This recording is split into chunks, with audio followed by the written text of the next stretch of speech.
Warning: this podcast contains descriptions of events that may be upsetting. Please take care while listening. All right, let's start with then impact statements.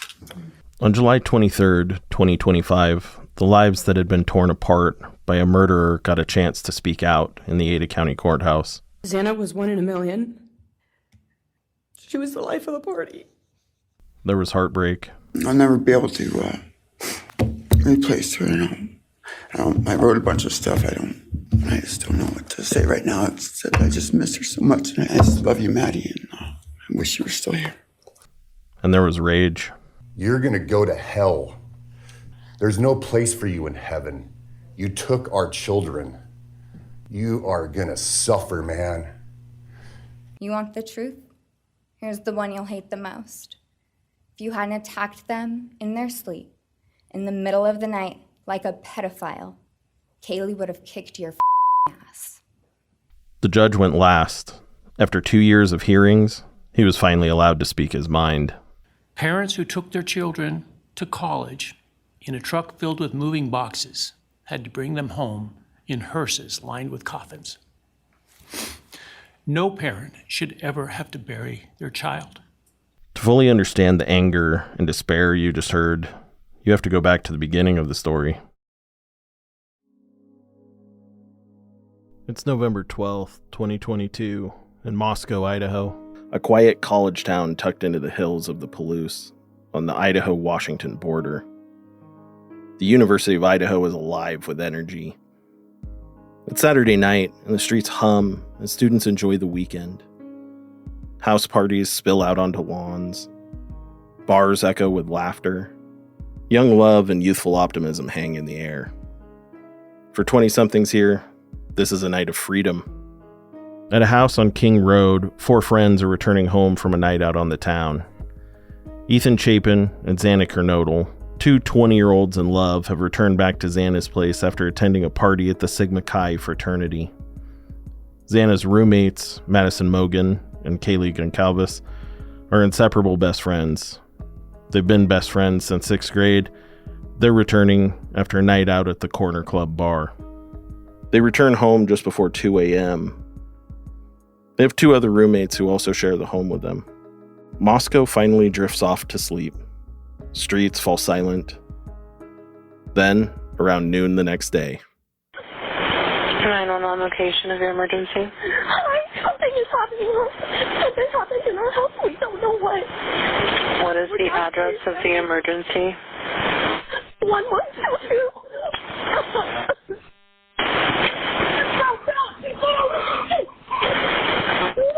What is the rest of the address? The caller is frantic, but the operator is determined to get an address. Oh, Kings Road. Okay. And is that a house or an apartment? It's a house. Can you repeat the address to make sure that I have it right? I'll talk to you guys. We live at the White, so we're next to them. I need someone to repeat the address for verification. The address, 1122 King Road.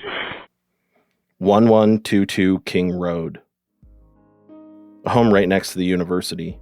It was frequently rented by students, and it was known for its social gatherings. The house where the 4 students, Xana, Ethan, Madison, and Kaylee, were staying. And tell me exactly what's going on. One of the roommates has passed out, and she was drunk last night and she's not waking up. Okay. Oh, and they saw some man in their house last night. Yeah. Hi, this is And are you with the patient? Okay, I need someone to keep the phone, stop passing it around. Can I just tell you what happened pretty much? What is going on currently? Is someone passed out right now? I don't really know, but pretty much at 4 a.m. Okay, I need to know what's going on right now if someone is passed out. Can you find that out? Yeah, I'll come. Come on, but we gotta go check. But we have to. She's passed out. What's wrong? She's not waking up. Okay, one moment. I'm getting help started that way. Okay, thank you. What's wrong?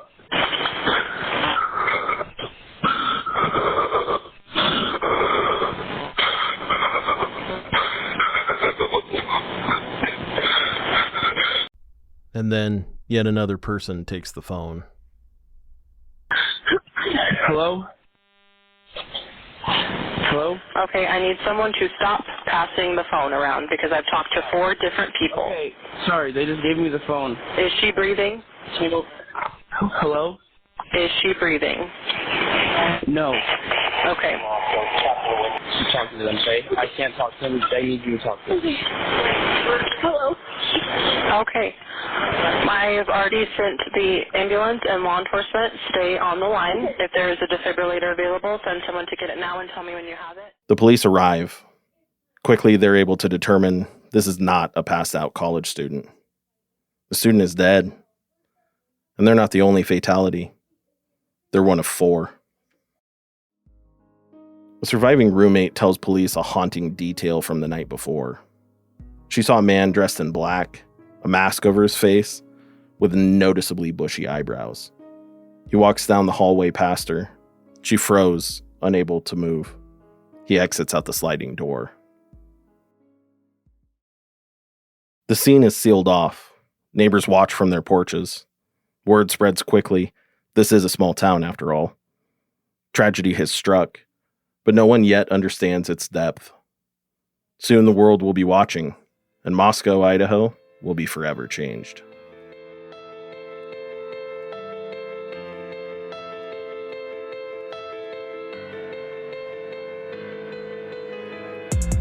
Welcome to Gem State, the Idaho student murders.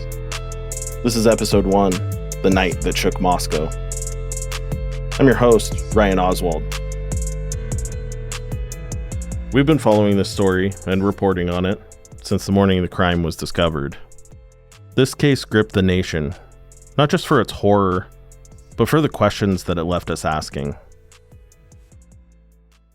We've combed through hours of archival tape, press conferences, and interviews to bring the story as it unfolded. Every time I thought I had all the answers, a grasp on what had happened, new details would emerge. Today, we're going back to November 2022, when the only thing that we knew for sure was that a killer was on the loose, and police seemed to have no answers. There were no signs of forced entry. We still believe it's a targeted attack, but the reality is there's still a person out there who committed 4 horrible, horrible crimes.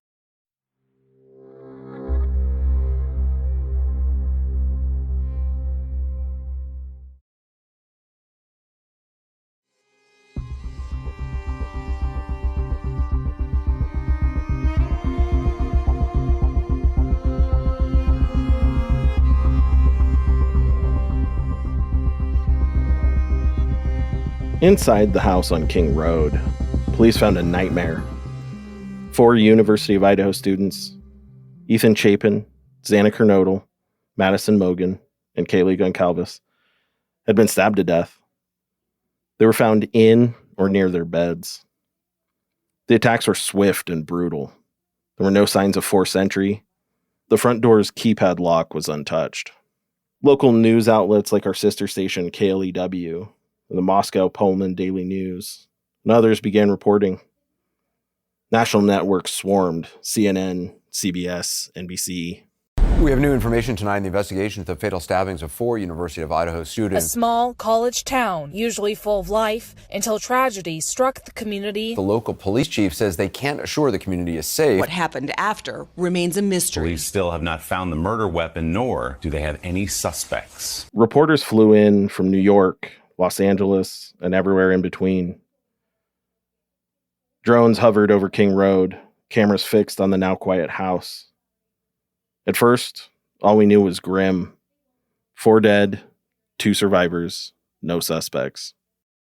The Moscow Police Department issued a statement. We have no immediate suspect. The investigation is ongoing. But it's what they said next that started the local area and greater Idaho abuzz. There is no threat to the public at this time. How were the police so sure that there was not an ongoing threat to anyone else, but they didn't have a suspect? My name is Chief James Fry with the Moscow Police Department. I'm going to be reading from my notes today because I want the information you receive to be extremely accurate. We know you have questions, and so do we. That is why we're here. Chief Fry stands at a podium. A few other somber-looking officials stand behind him. It's a small room, and it's tightly packed with members of the press. This horrible crime has affected all of us, the families, the University of Idaho, our community, our country, and our officers. As we continue our investigation, we have learned that Ethan and Xana were at a party on campus, and Madison and Kaylee were at a downtown bar. They arrived home sometime after 1:45. If anyone in our community or across our nation has any information about these times or the victims' whereabouts, please call our tip line at 208-883-7180. That tip line would be relentlessly blasted with calls over the coming days and weeks. In addition, online platforms like Reddit and TikTok buzzed with theories. Armchair detectives from all over the world scoured the internet for any morsel that might be relevant to the case, rifling through the victims' social media accounts, looking into everyone in their friends list. And since details from official sources were few, basically 4 dead, no murder weapon, left a lot of room for speculation. Today, police went on the offensive against some rumors spreading online about the case. Any online reports of the victims being tied and gagged are not accurate. Every new drip of information released by police resulted in a flood of rumors that police would then have to vet. Friday morning, Moscow police released this map detailing the whereabouts of the University of Idaho students on Saturday, November 12th and Sunday, November 13th. Kaylee Goncalves and Madison Mogen were together at the Corner Club, 202 North Main Street, from 11 p.m. to 1:30 a.m. At 1:40 a.m., the young ladies were at Grub Truck, 318 South Main Street. This Twitch live stream video from grub truckers in Moscow. Hello. Hi. Welcome back. Showing homicide victims Kaylee Goncalves and Madison Mogen getting something to eat around 1:40 Sunday morning on November 13th. The video showed Madison and Kaylee at the window of a food truck. There were a handful of other college students milling about behind them. Apart from establishing time and place, not much can be gleaned from the video. Still, every frame was scrutinized by web sleuths.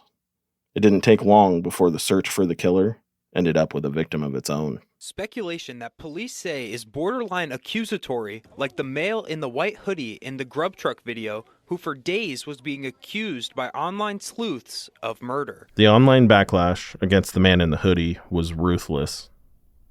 Then, after getting food, Madison and Kaylee got a ride home. The man who brought them home, he received the same treatment as the man in the hoodie. Police had to publicly clear both of the men at a press conference. A private party who provided rides home to Kaylee and Madison in the early morning hour of November 13th. And they say that person is also not believed to be of interest. Anyone who had any connection whatsoever to a victim was a suspect in the eyes of web sleuths. And some of the accused had no connection at all. TikTok user Ashley Gillard, who claims to be psychic, has been posting videos claiming to have solved the murder mystery. A woman in Texas claimed that her tarot cards revealed the identity of the murderer. She claimed the killer was an assistant professor at the University of Idaho. The professor, according to the psychic, had hit on one of the victims and was rebuffed. Even though the professor and her husband were out of town when the murders occurred, it didn't stop the woman in Texas from posting a series of TikTok videos. Solving Mysterious Deaths, Episode 8. Eventually, the professor was forced to sue the woman. According to the lawsuit filed December 21st, none of the 4 students who were murdered ever took a class from Professor Rebecca Schofield. She also does not recall ever meeting any of the victims. We'll see when the truth comes out. Gillard is seen in one of her videos putting the cease and desist letter on her toilet paper roll. Bad information aside, the truth was, Moscow police needed help. The crime scene was bloody, complex, and it didn't help that at the moment, there was no clear motive and no leads. So, very early on, they brought in help. Agencies that are involved in this task force include Latah County Sheriff's Office, the Idaho State Police, and the Federal Bureau of Investigations. While law enforcement tried their best to calm a frightened community, most of us were left with more questions than answers. What were the actual facts? Was this random? Targeted? Why didn't the 911 call come in until noon? Why were 2 roommates left alive? As the investigation continues, the community is left with more questions than answers. We're still gathering tips, we're still gathering evidence, we're still doing everything we need to do. The University of Idaho ramped up campus security. Alerts urged vigilance. The Idaho State Police relocated troopers from around the state to provide an increased presence in the area. But shortly after the murders, many students left early for winter break, some never to return. The university is not tracking attendance as many students have left campus in the wake of these events. There are still some students on campus, and there are different reasons for staying. Graduate student Amanda Bauer says she would have liked to leave sooner if she could have. My home is in California, so my flight isn't until Monday, but I wish I could go home. That feeling reinforced after listening to the joint press conference on Wednesday. It was nerve-wracking to hear them say that we are no longer totally safe, since their first comment in the beginning was that we were safe, so it was definitely a change that made a lot of my friends and I uncomfortable. Moscow lived in fear. Residents locked doors, some for the first time, and stayed inside after dark. Local businesses felt the strain. The Mad Greek, where Madison and Xana worked, became a place of grief. Regulars stopped coming in, and staff mourned their friends. This makeshift memorial began to grow as soon as the community learned about these killings. As the cloud of fear still hung in the air, friends, classmates, family, and the entire community began to feel the enormity of the loss. So my name is Stacy Chapin. I thought I could do this. You got it. Today we're here to honor the life and legacy of our son and brother, Ethan Chapin, one of the most incredible people you'll ever know. A photo taken a few hours before the killings became famous. You may have seen it. The 4 victims and 2 of their friends stand on a porch, all of them beaming. Madison is on Kaylee's shoulders. Ethan squeezes his girlfriend Xana tightly. You can almost hear the laughter. The University of Idaho is planning a public vigil for the victims that will be held next week at the campus. Memorials weren't just at the University of Idaho. 6 hours away in Boise, BSU students also held a candlelight vigil. All the while, tips came in around the clock. 19,000 in all. A stalker, a drug dealer, a serial killer. One detail stood out. Kaylee's phone had made 7 calls to the same number that morning, and Madison's made a few to the same person. Police said the recipient didn't answer and wasn't involved, but it fueled more speculation. If police knew more, they kept it quiet. The town waited, tense and on edge. Then in early December, the first breakthrough. Good morning. My name is Roger Lanier. I'm a captain with the Moscow Police Department. I'm in charge of the Operations Division. And today is December 12th, Monday, and I want to give you an update on the King Road homicide. Captain Lanier finally gave the public a solid lead that could help identify the killer. A white Hyundai Elantra. We're looking for that car because we believe through our investigation that that car was in the area during the time of the murders. And we also believe that the occupant or occupants may have seen something. They may not know they have seen something. So we specifically want to talk to them, and we want to know who they are and what they might know or might be able to contribute to the investigation. The car became the talk of Moscow. We're still looking for information on that. We have some good tips and leads that have come from that, but that's something we need to focus on right now. That Elantra, believed to be a 2011 to 2013 model. Who was driving it? Where was it? Tips flooded in and police followed every thread. We're working to find out more about an abandoned car in West Eugene, which has gotten a lot of attention across the country. It's a white Hyundai Elantra. Now, that's the same type of vehicle that police in Moscow, Idaho are looking for in connection with last month's murder of 4 college students. Now, the car was left at 7th and Seneca in West Eugene. You're looking at it right there. The Eugene Police Department says the car was involved in a crash last Thursday, and the people left it there after exchanging information. That abandoned car was determined not to be related. Behind the scenes, police were closing in. By late December, they had a name. Thank you for coming today. Last night, in conjunction with the Pennsylvania State Police, the Federal Bureau of Investigation, detectives arrested 28-year-old Bryan Christopher Kohberger in Albrightsville, Pennsylvania. Bryan Kohberger, a 28-year-old PhD student at Washington State University, that's just 8 miles away in Pullman. Everyone was stunned, quiet, emotional even, all across the newsroom. The newsroom can be absent of emotion sometimes. Everyone in the building watched that press conference. Then, a mad flurry of directions began as everyone scrambled to learn as much as we could about Bryan Kohberger. Here's what we know right now. The Associated Press is reporting Bryan Christopher Kohberger, who is in his 20s, is being held in jail right now as he awaits extradition back to Idaho. The man accused of killing 4 University of Idaho students has now made his first court appearance in Latah County. Next episode, we explore who Bryan Kohberger is and what may have allegedly drove a seemingly ordinary student to a crime that shattered Moscow and gripped a nation. This is Gem State, the Idaho Student Murders.